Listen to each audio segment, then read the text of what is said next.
Hi guys! Welcome to my vlog. So ayan, usapang TRC tayo. So sabi ni Kuya sa nag-comment regarding sa TRC process, ang sabi niya,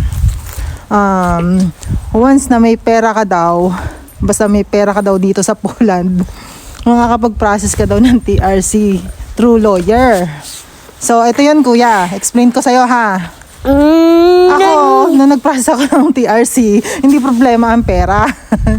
Ang problema ko, hindi nag-support ng documents yung agency ko. So, ang sinasabi ko po dito, hindi basta may pera makapag-process ng TRC.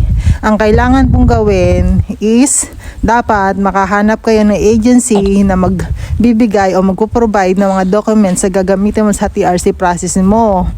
Working permit, SUS at saka tax data or PIT-11, yan.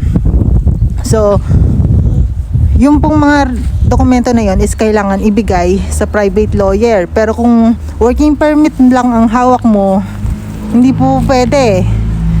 So, marirefuse ka doon kahit i-proceed ng lawyer mo yung yung TRC process mo. Sa experience ko, may pera naman tayo, may pambayad tayo sa lawyer, may working permit, ay wala palang SUS at saka tax data. Yun ang problema. Hindi nakipag-cooperate ng agency. Ibig sabihin, may problema yung agency.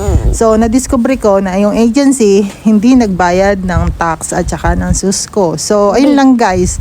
So, maging aware lang tayo sa mga ganyang sistema ng agency. Hindi basta may pera.